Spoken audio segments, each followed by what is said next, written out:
নমস্কার বন্ধুরা, welcome to learning Cape. চলে এসেছি নতুন একটা ভিডিও নিয়ে। রেলওয়ে কিন্তু পর ধামাকার পর ধামাকা দিয়ে যাচ্ছে, কারণ এটা কিন্তু 3 গুণ ভ্যাকেন্সি বাড়িয়ে দিয়েছে। সাথে কিন্তু আরেকটা ধামাকা হচ্ছে আরআরবি জেই অর্থাৎ জুনিয়র ইঞ্জিনিয়ার। এই আরআরবি জেই একমাত্র পরীক্ষা যেটা কিন্তু আপনি গ্র্যাজুয়েশন না করে অর্থাৎ মাধ্যমিকের পরে শুধু ডিপ্লোমা বা টেকনিক্যাল কোর্স করেই কিন্তু তুমি আরআরবি জেই দিতে পারবে। এই আরআরবি জেই কিন্তু লেভেল 6 অর্থাৎ স্টেশন মাস্টার যেটা হয়, স্টেশন মাস্টার লেভেলের কিন্তু চাকরি। স্টেশন মাস্টার লেভেল 6 কিন্তু গ্র্যাজুয়েশন ছাড়া দিতে পারবে না, কিন্তু তুমি মাধ্যমিক পাস করে একটা ছোট্ট ডিপ্লোমা কোর্স করেই কিন্তু আরআরবি জেই দিতে পারবে। আর এই আরআরবি জেই সম্পর্কে সমস্ত তথ্য তুলে ধরবো আজকে। কি সিলেবাসটা কীরকম, তারপরে সাথে তোমাদের কোন ডিপার্টমেন্ট থেকে বেশি ভ্যাকেন্সি থাকে, কেউ যদি বিএসসি থাকে সে দিতে পারবে কি না, সব তথ্য তুলে ধরবো। দেখতে থাকো পুরো ভিডিও। আর যদি ভালো লাগে চ্যানেলটিকে অবশ্যই সাবস্ক্রাইব করো। শুরু করছি আজকের ভিডিও আরআরবি জেই।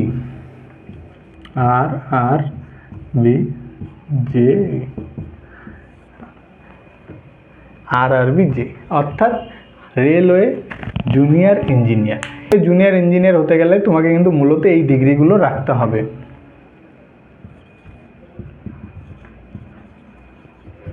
ডিপ্লোমা,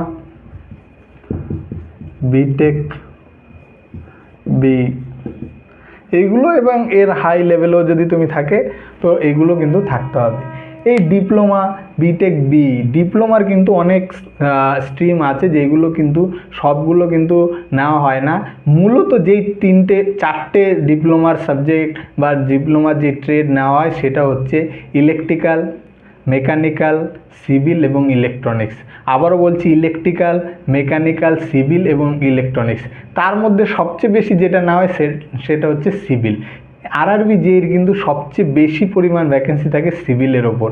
তো সিভিলের ওপর তারপরে যথারীতি মেকানিক্যাল, ইলেকট্রিক্যাল, এই দুটো যে কোনো একটা থাকে, তারপরে কিন্তু ইলেকট্রনিক্সের। অর্থাৎ আরআরবি জেই পেতে গেলে কিন্তু তোমাদের এই ডিগ্রিগুলো পেতে হবে।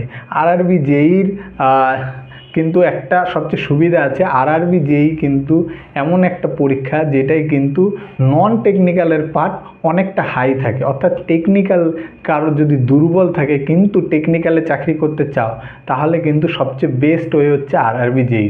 কারণ অন্যান্য তুমি যদি এসএসসি জেই দিতে যাও, এসএসসি জেইর একটা ফুল পেপার থাকে পুরো টেকনিক্যালের ওপর, অর্থাৎ প্রিলিটাও টেকনিক্যালের ওপরে থাকে ম্যাক্সিমাম, এবং যেটা মেন CBT2 সেটাও নন টেকনিক্যালের ওপরে।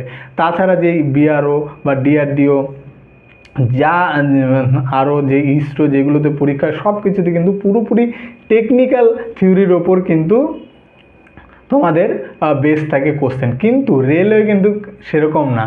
রেলওয়ে কিন্তু প্রায় ধরা যায় 50-50 মার্কস কিন্তু শেয়ার করা থাকে। কিন্তু রেলওয়েতে কিন্তু প্রায় মার্কস কিন্তু শেয়ার করা থাকে, অর্থাৎ নন টেকনিক্যাল এবং টেকনিক্যালে কিন্তু শেয়ার করা থাকে। যার জন্য কিন্তু যারা নন টেকনিক্যাল পড়াশোনায় একটু বেশি মন দিয়েছেন এবং টেকনিক্যালে যারা একটু দুর্বল, তাদেরও কিন্তু আরআরবি জেই পেতে কিন্তু অনেকটাই ইজি হয়ে যায়। তো আরআরবি জেই কিন্তু সবচেয়ে, যদি সব টেকনিক্যাল পরীক্ষার হিসেব করে ধরা যায়, যে সব টেকনিক্যাল পরীক্ষার টাফের লেভেলে যদি ধরা যায়, তাহলে কিন্তু আরআরবি জেই একটা ডিপ্লোমা লেভেলের চাকরি পেতে গেলে কিন্তু আরআরবি জেই কিন্তু সবচেয়ে ইজি পরীক্ষার মধ্যে কিন্তু ধরা হয়। আর এই আরআরবি জেইর কিন্তু ভ্যাকেন্সি কিন্তু বেরিয়ে গেছে। কত ভ্যাকেন্সি বেরিয়েছে? আরআরবি জেই টোটাল ভ্যাকেন্সি বেরিয়েছে, টোটাল ভ্যাকেন্সি 7988, অর্থাৎ এতগুলো ভ্যাকেন্সি বেরিয়েছে। আগের বছর কিন্তু 13,000 ভ্যাকেন্সি ছিল, এই বছর কিন্তু 7,000 অর্থাৎ 8,000, অর্থাৎ ভ্যাকেন্সি খুব একটা খারাপ দেয়নি। যেহেতু বলেছে প্রতি বছর পরীক্ষা হবে, সেই হিসাবে কিন্তু প্রতি বছর যদি হয়, এই বছর কিন্তু ভ্যাকেন্সি বেশি ছিল। কারণ আগের বছর ভ্যাকেন্সি বেরিয়েছিল 18তে, জয়েন করতে করতে প্রায় 2002 বা 3-এর কাছাকাছি চলে গেছিলো। তাহলে কিন্তু 2002 চলে গেলে 4 বছরে তোমার মাত্র 13,000 ভ্যাকেন্সি বেরিয়েছে। এই বছর কিন্তু এক বছরেই কিন্তু প্রায় 8,000 ভ্যাকেন্সি বের করে দিয়েছে। তাহলে এই বছর ভ্যাকেন্সির পরিমাণ একটা হিউজ। তাছাড়া আরও অন্যান্য রেলওয়ের পরীক্ষা তো হচ্ছেই। তো আরআরবি জেই কিন্তু সিলেবাসটা না, পরীক্ষার প্যাটার্নটা দেখে নেব। পরীক্ষার প্যাটার্নটা প্রথমে হয় CBT 1। সিবিটি ওয়ানে কিন্তু 100 মার্কসের পরীক্ষা হয়, 100 মার্কসের পরীক্ষা নন টেকনিক্যাল অর্থাৎ আমরা যেগুলো পড়ি সবসময় জিকে, অঙ্ক, ম্যাথ যেগুলো করি সেইগুলো কিন্তু আসবে। টেকনিক্যালের কিন্তু কোনো কোশ্চেন এই 100 মার্কসের মধ্যে থাকবে না, নন টেকনিক্যাল পুরো। আমি নিজে আরআরবি যেই আমার নিজের সবচেয়ে প্রথম যেই বড় পরীক্ষা দেওয়া সেটা হচ্ছে আরআরবি যেই, যেটাতে আমি কিছু মার্কসের জন্য ফেল করে গেছিলাম, আফসোস। তারপরে কিন্তু অন্য পরীক্ষাগুলো দিই, মানে এই পরীক্ষাটা কিন্তু আমার একটা বড় শিক্ষা দিয়ে গেছিল। তো আরআরবি যেই কিন্তু প্রথম যেই সিবিটি ওয়ানটা হবে সেটা 100 মার্কসের নন টেকনিক্যাল, এটাই শুধু তোমার পাস করতে হবে, অর্থাৎ এইটার দিয়ে কিন্তু তুমি চাকরি পাবে না, এটা দিয়ে মেরিট তৈরি হবে না, অর্থাৎ এইটাই কিন্তু। আর কাট অফটাও আমি একটা এক্সপেক্ট কাট অফ বলে দিই, আগের বছর কিন্তু কলকাতায় সিবিটি ওয়ানে প্রায় 75-এর কাছাকাছি কিন্তু কাট অফ গেছিলো ইউআরের আগের বছর। সিবিটি ওয়ানের কথা বলছি, 75-এর কাছাকাছি গেছিলো কাট অফ। সিবিটি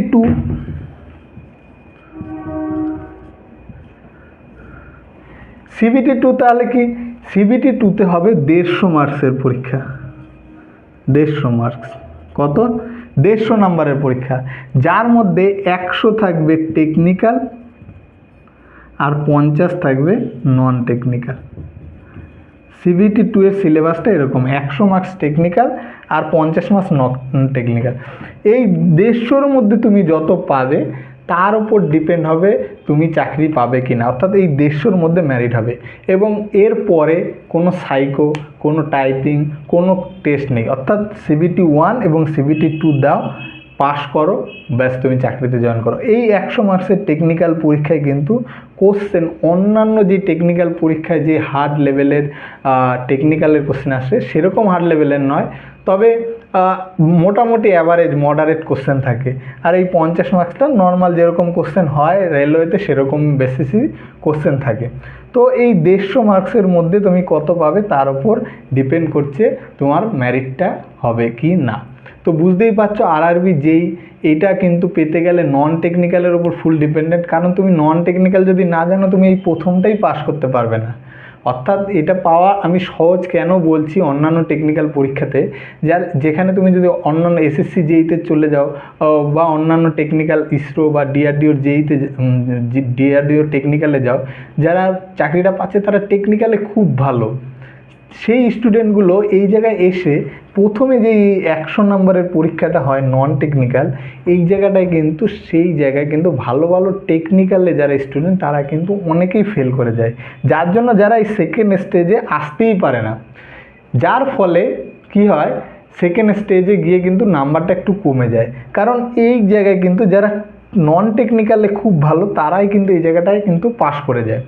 ভালো করে এটা বোঝার বিষয় আছে, নন টেকনিক্যালে যারা ভীষণ ভালো তারাই এই জায়গায় পাস করে আর এসে পরে সেকেন্ড সিবিটি টুতে আছে টেকনিক্যাল। এবার যারা নন টেকনিক্যালে ভালো আর টেকনিক্যালও ভালো এরকম ছেলে খুব রেয়ার আছে, যে কোনো একটা দিকে মানুষের ফোকাস বেশি থাকে। তো এরকম আছে আমি বলবো না নেই, কিন্তু খুব বেশি স্টুডেন্ট এরকম সংখ্যায় কিন্তু পাওয়া খুবই কঠিন। তো এই জায়গায় যারা নন টেকনিক্যাল বেশি পাস করছে, নন টেকনিক্যালে যারা ভালো তারা সিবিটি টুতে এসে 100 নম্বরের টেকনিক্যাল আর 50 নম্বর নন টেকনিক্যাল, এই 50 নম্বরে তো তারা ভালো মার্কস তুলে নেবে, কিন্তু 100 নম্বরে মার্কস তুলতে একটু অসুবিধা হয়, যার ফলে কিন্তু কাট অফটা কিন্তু অন্যান্য টেকনিক্যালের তুলনায় একটু কমে যায়। তো এই হচ্ছে আরআরবি টেকনিক্যালের ফান্ডা।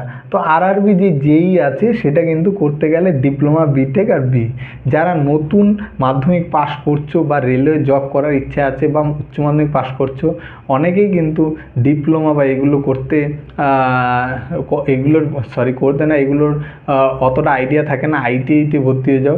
কিন্তু তোমরা চাইলে কিন্তু ডিপ্লোমাও করতে পারো, আর ইলেকট্রিক্যাল, মেকানিক্যাল আর সিভিল, যদি শুধু আরআরবি যেই হতে চাও তাহলে সিভিল হচ্ছে সবচেয়ে বেস্ট, সিভিল করে নিতে পারো। ইলেকট্রিক্যাল মেকানিক্যালও ঠিক আছে, কিন্তু সিভিল সবচেয়ে বেস্ট করে নিলে কিন্তু তোমরা কিন্তু এই প্রসেসের মধ্যে দিয়ে জাস্ট 100 নম্বরের পরীক্ষা 150 নম্বরের সিবিটি টুয়ে পাস করলে হয়ে যাবে, এরপরে কোনো টেস্ট নেই।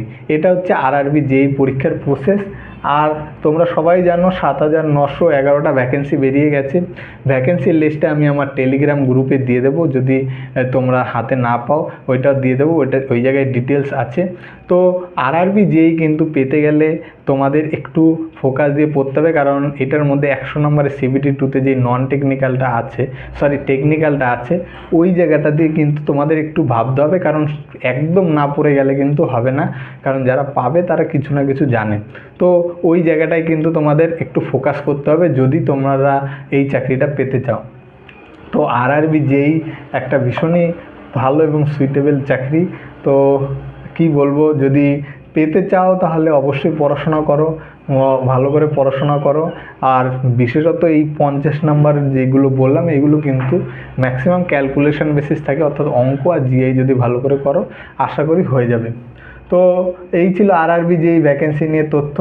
আর যদি অফিসিয়াল নোটিশটা যখন ওয়েবসাইটে দেবে তখন আরও ডিটেলসে আলোচনা করব। আর আরআরবি যেই সম্পর্কে যদি তোমাদের কোনো কোয়ারি থাকে তাহলে অবশ্যই কমেন্ট বক্সে কমেন্ট করে জানাও, আমি চেষ্টা করব সেই কোশ্চেনের অ্যান্সার দেওয়ার। তো ভালো থাকবেন, ধন্যবাদ।